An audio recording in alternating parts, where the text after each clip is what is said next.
성경은 우리에게 한결같이 그리스도인이라면 함께 힘을 합하여야 한다, 연합해야 한다 말씀합니다. 왜일까요? 오늘 바울은 이 고린도전서의 말씀을 통해 우리가 힘을 하나로 모을 때 우리가 하나님의 밭이 되고 하나님이 거하시는 집이 될 수 있다, 이렇게 말하는 거예요. 제가 이 말씀을 조금 간접적으로 체험을 하게 됐는데, 최근에 우리가 이 구역 대신방을 하면서 이 집집마다 다녀가지고 이 멈췄던 구역 예배를 다시 회복하려고 이 구역원들이 함께 모여서 예배를 드리니까요, 오랜만에 모인 구역들은 막 서로가 너무 반가워가지고 이 이야기꽃이 멈추질 않더라고요. 네. 서로 기도 제목을 한번 나눴더니 막 1시간이 넘게 얘기를 해가지고 제가 예배 드리기 전에 진이 빠진 적이 있는데, 이 서로에 대한 소식이 궁금하고 또 누가 뭔가 이야기하면 또 거기서 걱정해주고 또 위로해 주려다 보니까 이 이야기가 멈추지 않는 거예요. 근데 그게요, 시간이 1시간이 되고 2시간이 돼도 서로 힘들고 실증나는 기색이 없습니다. 너무 반갑고 기뻐서 그 가운데 예배를 드렸더니 막 기쁨이 넘치는 거예요. 그게 오늘 이 바울이 말한 것처럼 우리가 함께 이 그리스도의 연합을 이루면 하나님이 함께 하시는 하나님의 집이 될 수 있다, 그런 뜻이 아닌가, 제가 그렇게 생각을 한번 해봤습니다. 사실 이 바울이요, 고린도 교회에서 하나님의 일을 할 때 크게 환영받지 못했어요. 이 고린도 교회 교인들은 바울을 별로 달갑게 여기지 않았습니다. 근데 바울이요, 그 원인이 있다고 생각하는 거예요. 무엇이냐? 고린도서 3장 1절과 2절 보면, 형제들아, 내가 신령한 자들을 대함과 같이 너에게 말할 수 없어서 육신에 속한 자 곧 그리스도 안에서 어린아이들을 대함과 같이 하노라. 내가 너희를 젖으로 먹이고 밥으로 아니하였노니 이는 너희가 감당하지 못하였음이었거니와 지금도 못하리라. 이렇게 표현을 합니다. 이 고린도 교회 교인들이 사실 신앙이 없는 게 아니에요. 신앙은 좋습니다. 교회도 점점 부흥을 하는데, 그러한 이 교회가 발전하는 모습 속에서 서로가 힘을 합하지 못하니까 마치 그 모습이 자라지 못한 어린아이처럼, 조그만 문제도 감당하지 못한 나약한 사람처럼 보였다 이겁니다. 그래서 바울이 내린 결론이 무엇이냐? 우리의 삶이 더욱더 은혜가 충만하기 위해서, 평안이 가득하기 위해서, 또 우리 가정이나 교회가 하나님의 넘치는 복을 받기 위해서 필요한 것이 무엇이냐? 연합의 힘이다, 이거였던 거예요. 그래서 우리가 이 그리스도 연합이 왜 우리에게 필요하며 또 우리가 이를 이루기 위해서는 어떻게 해야 되느냐, 그 말씀 함께 나누기 원합니다. 첫 번째 가장 중요한 것은요, 연합을 위해서는 그 연합을 방해하는 힘과 싸워야 돼요. 바울은 그것을 무엇이라고 표현하느냐? 시기심, 질투심이라고 표현합니다. 사람들이 함께 모일 때 우리 마음속에서 꼽히는 가장 무서운 이 방해물이 뭐냐? 그건 시기심이에요. 이거는 본능적입니다. 누가 시키지 않아도 바로 할 수 있어요. 막 내가 질투해야지, 시기해야지 이렇게 하는 게 아니라 사랑해야지, 용서해야지, 이해해야지 다짐을 하고 몇 번씩 마음을 다잡아도요, 막 이 피어나는 안개처럼 모락모락 나타나는 그 힘, 그게 뭡니까? 질투하는 거, 시기심이에요. 오랜만에 연락이 되지 않던 중학교 동창, 고등학교 동창, 대학교 동창 연락이 옵니다. 10년 만에, 20년 만에, 30년 만에. 되게 오랜만이야. 뭐가 지냈어? 반갑게 인사하지만요, 내심 마음속으로는 긴장이 돼요. 왜요? 혹여나 이 상대방의 이 말 한마디에 또 내 가슴에 멍이 들지 않을까, 상처되지 않을까. 내 딸 이번에 결혼하는데 남편이 얼마나 잘난지 모르겠어. 그 한마디 그냥 아유, 인연 또 이것 때문에 전화했구나. 마음이 상합니다. 네. 가족이라고 다를까요? 오랜만에 모인 이 친척들과의 관계에서 서로 물어봅니다. 너 대학은 갔니? 누구는 만나니? 취직은 했니? 아무것도 아닌 것처럼 묻는 이 말 속에 뼈가 있는 거예요. 내 아들이 너보단 낫지. 내 딸이 너보단 낫지. 우리 가정이 너보단 낫지. 왜 이렇게 서로를 비교하며 서로에 대해서 이러한 말들을 합니까? 시기하기 때문이죠. 질투하기 때문이에요. 내가 상대를 질투하기 때문에 상대도 나로 하여금 질투하도록 만들려고 하기 때문인 겁니다. 그래서 사람들이 함께 모이면 처음에는 화목한 모임처럼 하하호호 웃는 것 같은데, 그 말 한마디 한마디가 서로를 찌르는 상처가 된다는 겁니다. 한 번은 이런 얘기를 들은 적이 있어요. 어떤 분이 자녀를 낳고 열심히 일을 해가지고 많은 돈을 모았습니다. 그래서 땅도 여러 곳 샀는데 산도 사고 밭도 샀어요. 근데 이분이 그 많은 자녀 중에 특히 큰 아들을 무척 사랑했습니다. 그래서 그 장손을 키우기 위해서 온 힘을 다해 장손 공부를 시켰어요. 이 장손이 좋은 대학 나오고 좋은 곳 취직해서 잘 삽니다. 근데 그에 비해 상대적으로 동생들은 아버지의 관심을 많이 못 받아가지고 이 공부를 잘 제대로 못했어요. 아버지가 나이가 들어서 이제 죽을 때가 되니까요, 사람은 그게 마음에 와닿아가지고 미안합니다. 그래서 자식들을 다 불러놓고 너희들에게 이제 내 재산을 물려줄 텐데 이 큰 아들은 내가 그래도 관심을 많이 쏟았으니까 이 조그만 밭, 그래도 이 밭값이 비싸잖아요. 그 밭을 너는 갖고 동생들은 좀 싸지만 그리고 산, 있던 그 산들을 나눠 가지라고 해가지고 그 넓은 땅을 줬어요. 근데 가격으로 따져도 뭐 크게 차이가 안 납니다. 밭은 조그마지만 가격이 비싸고 산은 뭐 얼마 안 된다니까 아무리 넓어도 쓸모가 없는 거예요. 그냥 그렇게 돼가지고 아버지 돌아가시고 장례를 잘 마쳤습니다. 장례가 마치고 나서 얼마 안 되니까요, 소식이 들리는 거예요. 그 물려주신 땅이, 그 땅 중에 특히 그 산이 개발이 된다는 겁니다. 싹 밀어버리고 아파트를 짓는다는 거예요. 그 어떤 일이 벌어졌냐? 그 얼마 안 가던 그 넓은 땅이 가격이 천정부지로 솟는 거죠. 그 소식을 들은 형이요, 이 장손이 배가 아파가지고 아버지가 물려주신 그 밭을 다 팔아서요 변호사를 삽니다. 그리고는 그 물려받은 재산을 다시 나눠주라고 소송을 건 거예요. 동생들도 질세라 산을 다 팔아가지고 변호사를 삽니다. 그리고 방어하는 거죠. 그렇게 해가지고 이 형제들이 아버지 물려주신 재산을 서로 소송하냐고 다 날렸다는 거예요. 왜 이런 일들을 합니까? 그 어리석기 짝이 없는 일들을 왜 우리가 벌이나요? 시기하기 때문이에요. 질투하기 때문입니다. 다른 거 없습니다. 우리 흔히 이런 말 하죠. 남의 떡이 어떻게 보여요? 더 커 보인다. 네. 진짜 떡이 커서 커 보입니까? 아니요. 떡이 큰지 작은지는 아무 상관없어요. 어쨌든 남의 떡이라 커 보이는 거예요. 그래서 남 주기는 아까워. 내가 갖기는 싫어. 그럼 못 먹는가 하면 어떻게 해요? 푹 찔러서 터쳐놔야죠. 그게 우리 인간 심보라는 겁니다. 근데 이런 심보를 가지고는 우린 절대 연합할 수 없어요. 남편과 아내가 하나 될 수 없습니다. 부모 자녀가 하나 될 수 없어요. 형제 자매가 서로 시기하면 싸웁니다. 가족을 넘어서 친구들 가운데, 이웃 가운데서도 늘 이런 다툼과 이 분쟁이 끊이지 않는 거예요. 이스라엘 초대왕 사울은 어떤 사람이었습니까? 그는 우리가 알기에 악한 왕이다 이렇게 표현하지만 사실 처음부터 악한 사람은 아니었어요. 사울이 처음 왕 될 때는요 너무나 겸손한 사람이었습니다. 사무엘 선지자가 이스라엘 백성 중에 이 사울의 머리에 기름 부르고 그를 왕으로 세우려고 했을 때 사람들은 이 사울을 인정하지 않았습니다. 이 사람이 어떻게 우리를 구원하겠느냐, 그를 멸시했어요. 왜냐? 이 사울은 이스라엘 지파 중에서도 미약한 베냐민 지파에 속한 사람이었거든요. 저거는 얼굴만 번지르르 하지 그 가문이 별 힘이 없어. 아버지 뭐 하시노? 아무것도 아니라는 겁니다. 그런데 이 사울이 결국은 이 암몬의 공격을 받아가지고 군대를 모아서 최선봉이 앞장서서 칼을 휘두르며 이스라엘 백성을 구원하니까 그때서야 백성들이 하나님이 그를 택한 이유가 있구나 인정하는 거예요. 사울이 백성들의 환호 속에 왕으로 이 추앙을 받습니다. 근데도 사울은 그때 이 왕의 자리에 섣불리 나서지 않았어요. 오히려 부끄러워 몸을 숨기는 사람이었습니다. 왜요?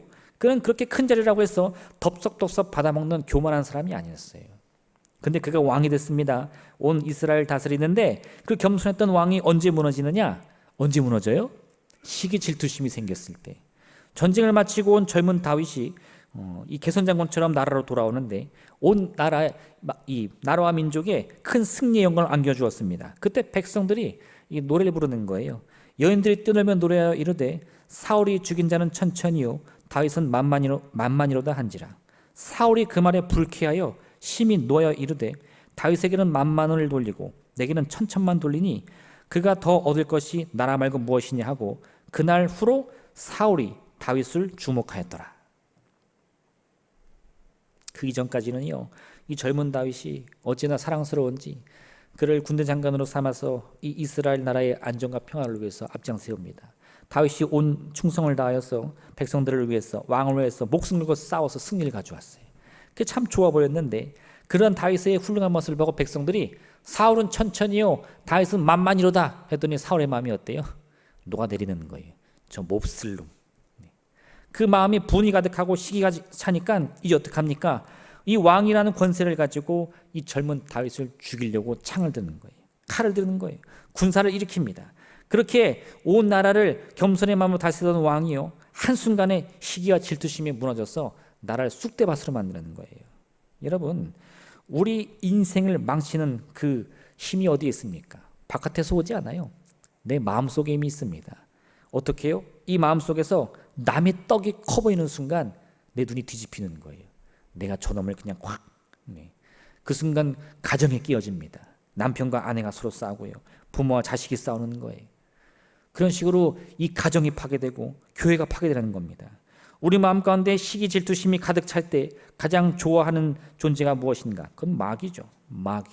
마귀는 언제나 우리를 도둑질하고 죽이고 멸망시키려는데 우리 스스로가 그 멸망의 마음을 품고 사랑해도 모자를 판에 서로 싸우며 시기 질투하니 얼마나 행복하겠습니까? 야, 저놈들은 가만히 둬도 스스로 싸우다가 자멸하겠구나.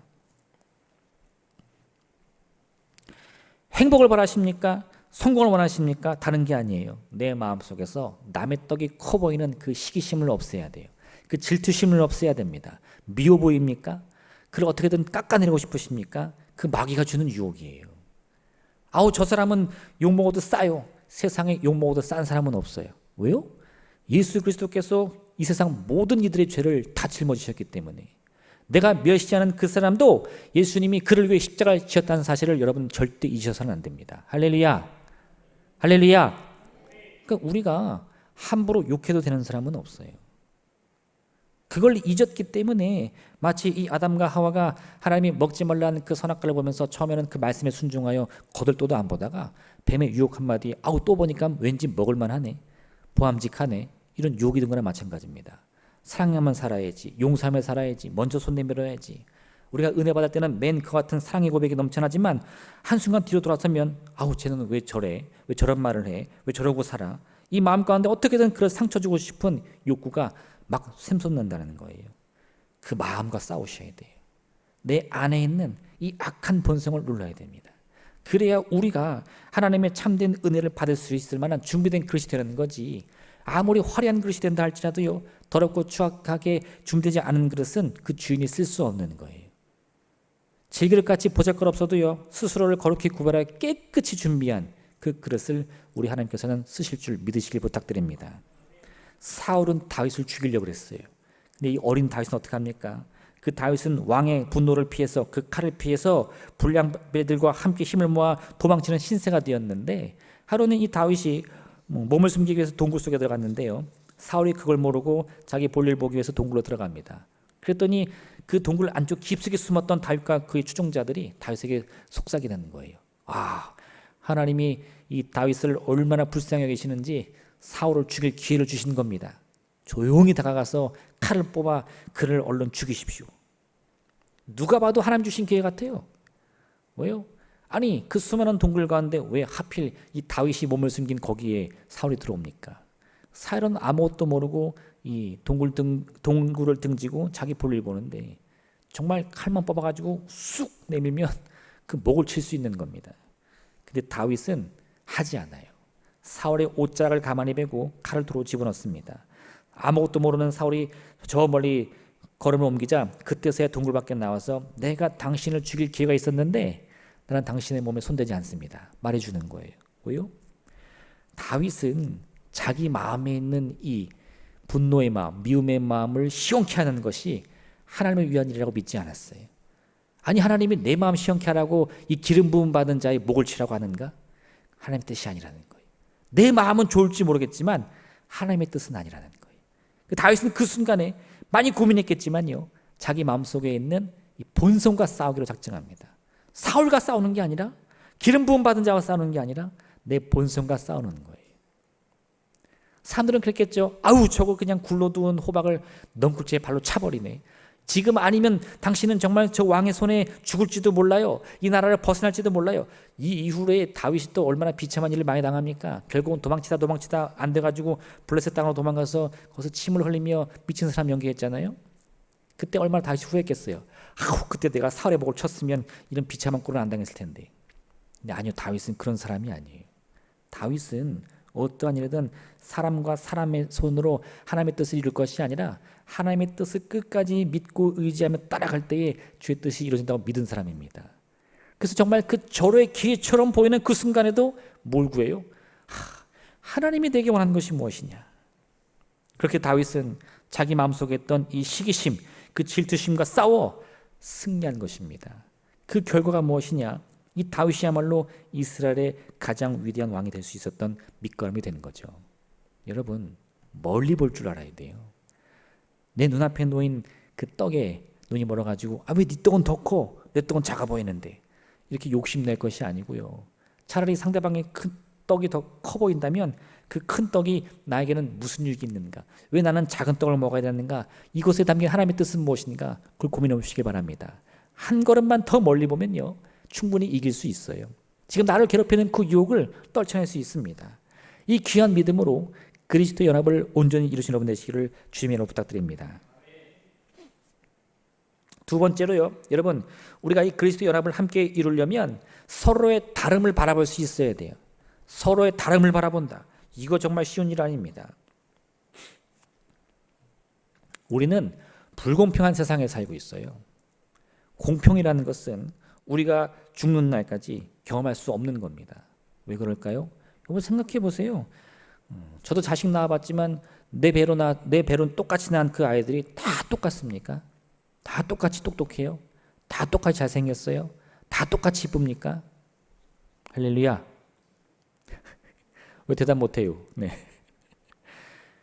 10손가락 깨물어서 안 아픈 손가락은 없어요. 그죠? 그건 사실입니다. 근데 똑같이 깨물었을 때 덜 아픈 손가락은 있어요. 할렐루야. 네.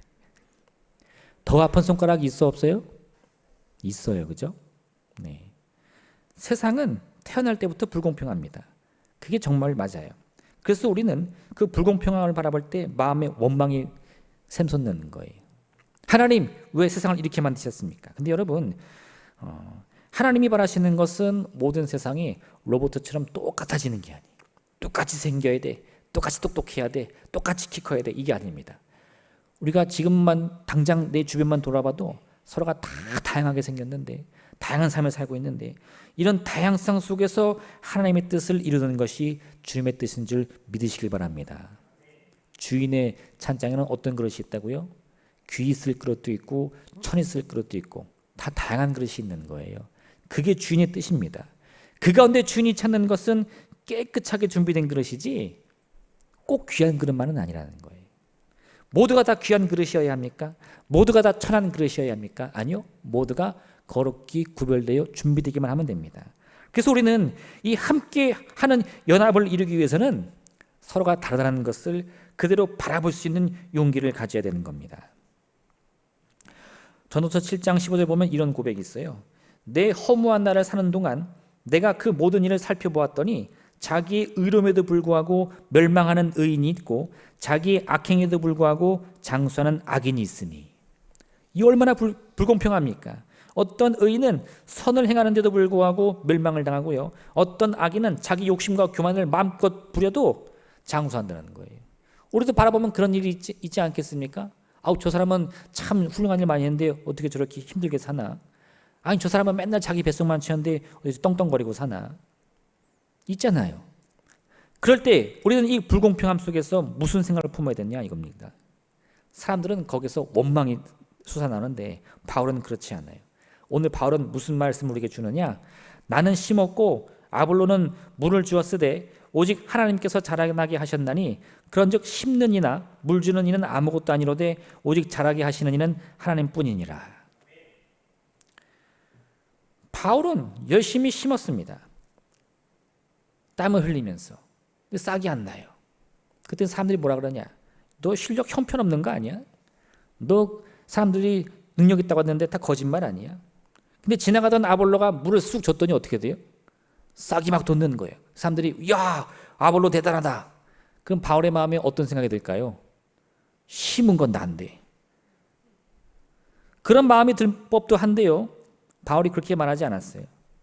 나는 심었고 이 아볼로는 물을 주었는데 사실 이 모든 일을 이루시는 분은 누구다? 하나님이시다. 그렇게 생각하니까요, 만사 평안해진다 이겁니다. 왜 쟤는 나보다 잘생겼지? 왜 쟤는 악한 마음을 품는데 잘 살고 있지? 그거 바라볼 게 아니라 모든 것이 다 하나님의 뜻대로 이루어질 것이다. 그걸 믿는다는 거예요. 세상 사람들은 불공평한 세상, 왜 의인이 멸망을 당하고 악인이 장수하는가? 그걸 바라보면서 별의별 이야기를 다 하고 세상에 불공평하다, 이러면 안 된다, 막 화를 내고 원망을 봅는데, 하나님을 온전히 믿는 이 바울은요, 세상은 불공평하지만 하나님은 공평하다, 이걸 고백한다는 겁니다. 할렐루야. 이게 믿음이에요. 바울은 심는 사람이었습니다. 그는 매일같이 땀을 흘리며 이 복음의 씨앗을 심어야 했어요. 그 과정에서 바울은 자신의 인생이 강도의 위험, 동족의 위험, 이방인의 위험, 시내의 위험, 광야의 위험, 바다의 위험, 거짓 형제의 위험을 다 당하면서 너무나 큰 고생을 했다고 말합니다. 근데 바울은 그것으로 인해 원망하는 마음을 품지는 않는다는 거예요. 왜요? 그 뒤에 하나님이 아볼로를 보내서 물을 뿌리게 하시고 생명의 역사를 이루게 하셨으니 나도 기쁘고 아볼로도 기쁘다. 이게 바울의 고백인 거죠. 그러면 어떤 일이 일어납니까? 서로 하는 일은 다르고 서로 당하는 삶의 이 고난은 다 다르겠지만 그 가운데 연합이 이루어지더라. 서로 똑같아서 연합할 수 있는 게 아니에요. 서로 다르고 하는 일이 다르고 사는 환경이 다르고 능력이 다르고 그럼에도 불구하고 그 마음이 하나로 합하여 이 서로 다른 사람들이 연합할 수 있다 이겁니다. 이게 하나님의 공평이에요. 서로 다른 형제들이 연합할 수 있습니다. 서로 살아온 환경이 전혀 다른 두 남녀가 사랑함으로 하나 될 수 있어요. 이건 기적입니다. 할렐루야. 부부가 하나 되는 건 기적이에요. 여러분이 잘한 줄 아십니까? 할렐루야. 이건 정말 기적이에요. 왜냐? 서로 바라본 것이 달랐어요. 입맛도 다르죠? 습관도 다르죠? 바라보는 것도 다릅니다. 이거는 서로가 노력해서 맞춘 게 아니라 하나님이 그 귀한 은혜와 사랑으로 말미암아 둘이 마음을 합할 수 있도록 기회를 주셨기 때문인 거예요. 그걸 인정할 때 내 남편이 나와 다르지만 내 아내가 나와 다르지만 정말 사랑스럽고 품어주고 싶은 거지 내가 사랑이 넘쳐나서 그런 일은 없어요. 내가 나를 믿을 때 오히려 이 시기질투심이 물붓듯이 나오는 거고 하나님께 맡겼기 때문에 그 서로 다른 부부가 함께 사랑하며 하나 되는 기적을 이룰 수 있는 겁니다. 바울이 그걸 깨달았어요. 그래서 나와 아볼로는 너무 다르고 또 오히려 고린도 교인들은 나는 바울파다 나는 아볼로파다 오히려 서로를 싸우며 시기하면서 이 분파 나누려고 하는 그런 못된 일을 벌였는데 이 바울은 그런 사람들 향해서 분을 내지도 않고 화를 내지도 않고 이것을 인해 절망하지도 않고 오히려 그 모든 사람들 다 품고 함께 연합하자 이 놀라운 고백을 선포할 수 있었던 겁니다. 여러분 하나님께서는 때로 우리의 이 놀라운 능력을 쓰시는 분이에요. 내가 능력이 많으면 그 능력으로 하나님은 더 큰 일들을 이루십니다. 근데 하나님은 때로 나의 허물도 쓰시는 분이에요. 나의 약함도 들어 쓰시는 분이라 이겁니다. 주여 저는 능력이 없습니다. 말을 할 줄 모릅니다. 부족합니다. 배움이 짧습니다. 괜찮아요 여러분. 그러한 우리의 부족함도 허물도 하나님이 쓰시고자 하신다면 능히 쓰시는 복음의 도구가 될 수 있기 때문입니다. 그러니 내가 남들보다 능력이 많아야 된다. 가진 게 많아야 된다. 이 소용없어요. 필요 없습니다. 그저 내 모습을 그대로 주 앞에 맡기며 하나님 이 한 몸을 주의 위대한 도구로 사용하여 주옵소서. 믿음을 가지면 된다는 거예요. 이게 연합의 기본적인 마음입니다. 여러분 우리가 어떠한 인생이든 하나님은 개의치 않습니다. 오히려 우리가 그리스도 예수의 마음을 품기로 작정하기만 한다면 비록 내가 깨지기 쉬운 질그릇이라 할지라도 하나님은 우리를 귀히 쓰는 도구로 받아주실 줄로 믿습니다. 그 믿음을 가질 때 나는 비록 질그릇이지만 저 귀히 쓸 그릇 번쩍이는 황금 그릇 부럽지 않다 이거예요. 그 마음을 가졌더니 어때요? 내 마음에 있던 시기질투심 능히 싸워 이길 수 있는 마음을 가질 수 있다 이겁니다. 고린도전서 12장 18절에서 20절 말씀은 이렇게 말씀하는데 그러나 이제 하나님이 그 원하시는 대로 지체를 각각 몸에 두셨으니 만일 다 한 지체뿐이면 몸은 어디냐? 이제 지체는 많으냐? 몸은 하나라. 우리의 재능이 다르고 우리의 살아온 환경이 다르기 때문에 우리가 다양하게 쓰임받을 수 있는 거예요. 찬양을 잘하는 사람, 말씀을 잘하는 사람, 기도를 잘하는 사람, 위로를 잘하는 사람, 감사를 잘하는 사람 그 다양한 사람들 때문에 내가 못하는 일을 다른 이가 해줄 수 있고 다른 이가 못하는 일을 내가 할 수 있다 이겁니다. 이게 아름다운 한 지체로서의 그리스도 연합을 이루는 거예요. 우리의 서로의 다름을 함께 인정하며 불공평으로 가득한 이 세상 속에서도 하나님의 공평을 고백한 여러분 되시기를 부탁드립니다. 내 눈에 보기에 흡족히 공평하기 때문이 아니에요. 육신의 눈으로 보면 참으로 마음이 쓰라릴 정도로 불공평합니다. 그런데 믿음의 눈을 들어보니까 하나님이 그 불공평한 속에서도 나의 공평을 이루시는 분, 나의 빈잔을 채우시고 내 연약함을 강으로 바꿔주셔서 세상의 불공평함을 하나님의 공평으로 바꿔주시기 때문이라는 거죠. 주의 약속은 어떤 이들이 더디다고 생각하는 것 같이 더디는 것이 아니라 오직 주께서는 너희를 대하여 오래 참으사 아무도 멸망하지 아니하고 다 회개하게 이르기를 원하시느니라. 사람들의 주님의 뜻을 보면요, 하나님 왜 더디 움직이십니까? 왜 하나님 저런 자도 참아주십니까? 왜 나는 굴하지 않습니까? 뭐 별의별 원망이 다 나옵니다. 근데 하나님의 편에서 보면 이것은 모든 사람을 다 멸망에서 구원하기 위한 하나님의 원대한 뜻이라는 거예요. 우리가 그 가운데 하나님 앞에 대적할 마음이 생길 것이 무엇이 있겠습니까? 주의 뜻이라면 아멘으로 화답하며 나아가야죠. 우리 인생의 행복이라는 것은요, 단지 지금 우리가 바라보는 시선이 어디냐에 따라서 완전히 달라질 수 있습니다. 능력으로 바꾸는 것이 아니에요. 환경이 바뀌면 우리 인생이 바뀌는 것이 아닙니다. 내 이 바라보는 시선만 바꿔도 우리 인생 충분히 바뀔 수 있어요. 그 능력이 하나님께 있다는 겁니다. 우리가 지금 씨앗을 심는 사람인지 혹은 물을 주는 사람인지는 중요하지 않습니다. 오히려 지금 내가 이 인생을 살아가는 데 있어서 누구와 함께 동행하고 있느냐, 그게 훨씬 더 중요해요. 물을 주던 씨앗을 심던 하나님과 동행하는 사람은요, 늘 행복합니다. 남의 떡이 굳이 커 보인다고 원망하지 않아요. 탐내지도 않습니다. 왜요? 하나님이 다 채워주시니까. 여러분, 여러분의 시선을 이제는 내 자신보다 또 세상을 바라보기보다 하나님을 향해서 돌려보시기를 바랍니다. 언제나 내 기도 가운데 응답하시며 나의 필요를 세우시는 주님, 나의 빈잔을 두고 보지 않는 주님, 나를 고와 같이 버려두지 않는 주님, 그 주님을 여러분 바라보실 때 왜 세상은 불공평하냐? 원망의 마음이 하나님의 공평을 향한 믿음으로 바뀔 줄로 믿습니다. 이걸 이룰 때 우리는 충분히 연합할 수 있어요. 마지막 세 번째, 우리가 이 그리스도 연합을 이루어야 하는 것은 무엇이냐? 하나님의 뜻을 이루어야 하기 때문입니다.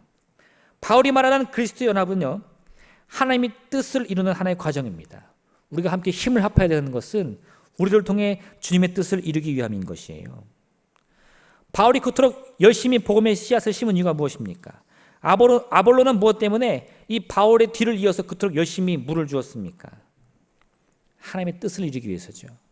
교회를 살리고 사람들을 살리고 절망에 빠진 사람들, 슬픔에 빠진 사람들, 그들을 위로하며 그 운명을 바꿔주기 위해서였던 거예요.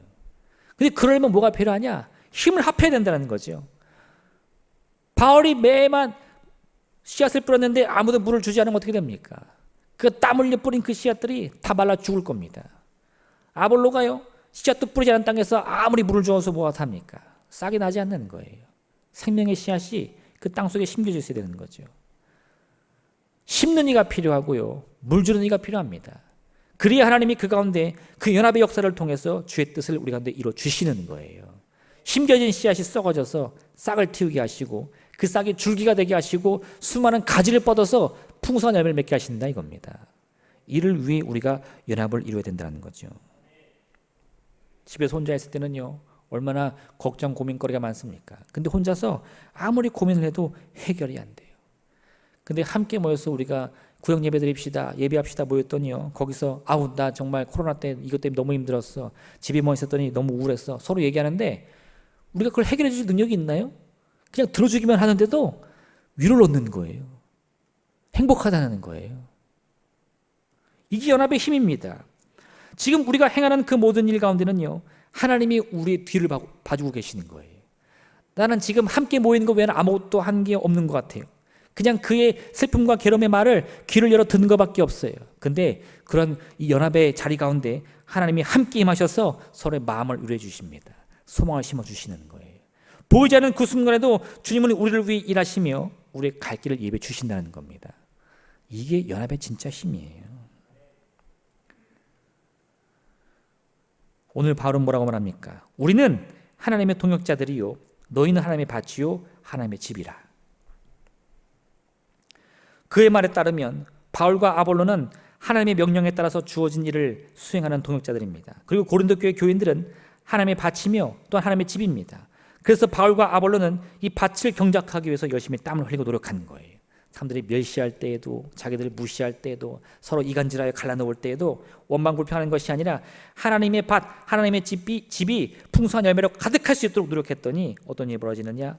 그렇게 바울과 이 아볼로를 서로 미워하며 싸우려고 했던 고린도 교회가 서로 화해하고 회개한다는 거죠. 여러분, 연합의 주인은 하나님입니다.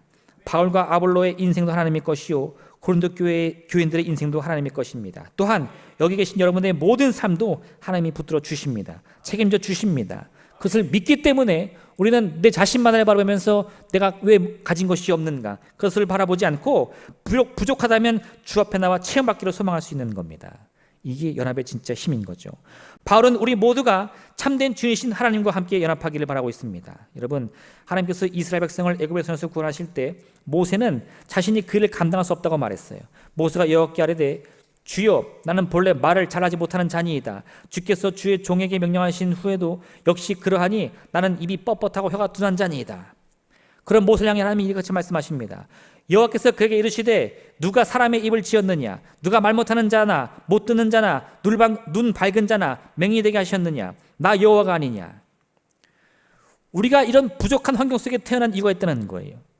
그건 우리가 버림받아서 그런 것이 아니라 너는 저런 어려운 환경에 살아라, 어떻게 될지 나는 모르겠다, 하나님 이렇게 우리를 버리는 것이 아니라 그런 환경 속에서도 주님이 나를 쓰기 위해서 예비를 해두셨다 이거예요. 아니, 하나님이 귀한 모세 쓰실 거 말 잘하는 사람으로 태어나게 하면 되지 않습니까? 아니요. 그가 말을 못해야 돼요. 왜요? 그래야 그 말 못하는 자를 통해서도 역사하시는 하나님의 크심이 나타나지 않겠습니까? 앞을 보지 못하는 사람, 다리 저는 사람, 나병 환자들, 그런 병든 사람 가운데서도 주님의 놀라운 역사가 일어나야 우리 하나님이 살아계시구나, 그의 약함으로 하나님의 강함이 나타나는구나, 그걸 알지 않겠어요? 그러나 하나님께서 세상에 미련한 것들을 택하사 지혜 있는 자들을 부끄럽게 하려 하시고 세상에 약한 것들을 택하사 강한 것들을 부끄럽게 하려 하시며 하나님께서 세상에 천한 것들과 멸시받는 것들과 없는 것들을 택하사 있는 것들을 패하려 하시나니 이는 아무 육체도 하나님 앞에서 자랑하지 못하게 하려 하심이라. 우리의 자랑거리로는 연합할 수 없습니다. 남편이 부인 앞에서 자기 자랑만 실컷 늘어나 보세요. 나랑 살아서 행복하지, 잘생겨서 행복하지, 돈 많이 벌어서 행복하지, 그 뭐 부인이 행복합니까? 부인들 하면 없는 줄 아세요? 밥 맛있어서 행복하지, 예뻐서 행복하지. 네. 서로 자랑거리만 늘어도 다 끝나는 거예요. 그런데 오히려 나의 자랑을 늘어놓는 것이 아니라 나의 약함을 고백하며 상대를 높여봐 주세요. 당신이 이뻐서 행복해, 당신이 해준 밥은 다 맛있어. 그럼 부부가 하나 되는 거예요. 할렐루야. 모르셨죠? 그래서 안 해보셨죠? 네. 아는데 안 돼. 그죠? 아는데 안 돼. 해보세요. 당장 집에 가서 해보세요. 나를 높일 것이 아니라 나를 낮추며 상대를 높여보시길 바랍니다. 저 멀리 있는 행복도 당장 찾아오는 거예요. 결국 우리 인생이라는 것은요, 그 중심에 내가 있는 순간 절대 행복할 수 없습니다. 오히려 그 중심을 내려놓아야 할 때, 다른 일을 위해서 양보할 때에 우리 인생에 참된 행복이 찾아오는 거예요. 왜 그런 줄 아세요? 연합이 이루어지니까. 부부가 하나 되고, 부모 자녀가 하나 되고, 이웃간에 하나 되고, 우리 교회 가운데 하나가 이루어지니까. 그 힘이 하나로 뭉쳤더니 한 사람은 능히 감당하지 못할 문제를 두세 사람이 함께 힘을 합하여 능히 이기니까. 할렐루야. 이 귀한 연합의 힘을 누린 여러분 되시길 부탁드립니다. 언제나 우리 주변의 사람들과 환경만을 바라보면서 내 자신의 부족함을 탓하고 원망하면 아무 일 일어나지 않아요. 그러나 이런 질그릇 같은 인생 가운데도 역사해 주신 주님을 바라볼 때에 우리는 함께 힘을 합하여 참으로 이 두세 사람의 힘으로 능히 이룰 큰 일들을 감당하게 될 줄로 믿습니다.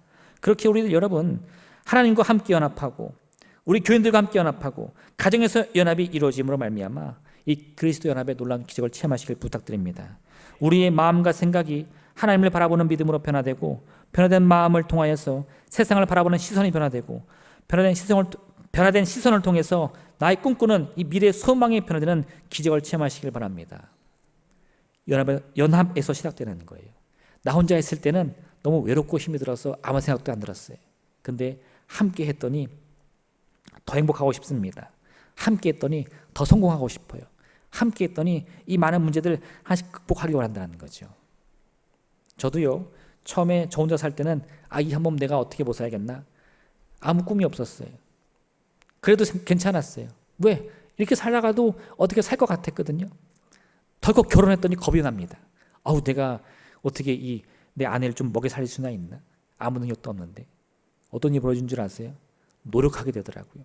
새벽같이 일어나서 일하고 낮에는 공부하고 밤에도 일하고. 그래도 마음이 아이가 태어나니까 또 바뀌어요. 야, 이거 난리 났다. 나 이제 열심히 안 살면 우리 가족 다 굶게 생겼다. 생각이 바뀌더라고요. 삶의 태도가 바뀌더라고요. 한 사람 한 사람 가정이 늘어나니까 제 어깨에 눌린 짐도 무거워지고 그만큼 내 삶이 변하더라 이 말입니다. 근데 거기서 넘어지면 멸망하는 거예요. 그 순간에 그 연합의 힘을 함께 모아서 이것이 나의 행복이다. 아내를 위해 사는 것이 행복이고, 자식을 위해 사는 것이 행복이다, 이웃을 위해 사는 것이 행복이고, 친구를 위한 헌신이 행복이다. 이걸 깨달았더니 여러분의 참된 행복을 느끼더라 이 말이에요. 오늘 이 귀한 바울이 알려주는 그리스도의 복음의 능력을 깨달으시길 부탁드립니다. 함께하는 기쁨, 함께하는 즐거움 함께 누리시면서요, 가정에서 연합을 이루시고 교회에서 연합을 이루시고, 특별히 우리 이 구역대 신방을 통해서 우리 구역원들끼리 함께 힘을 합하며 함께 예배하는 즐거움과 행복을 되찾는 여러분 되시기를 주님의 이름으로 부탁드립니다. 기도하겠습니다. 이 시간 함께 기도하겠습니다. 하나님, 참으로 오늘 바울이 우리에게 선포한 귀한 말씀을 마음 가운데 새기며 그리스도 연합을 위해서 나갈 수 있도록 역사해 주시옵소서. 세상의 불공평을 바라보면서도 하나님의 공평을 꿈꿀 수 있도록 믿음 더해 주시고, 그 믿음을 통해 우리의 빈잔을 채우시며 나를 더욱더 높이시는 주의 손길을 함께 고백할 수 있도록 인도해 주시옵소서. 주님의 이름 세물을 간절히 기도하겠습니다. 주여!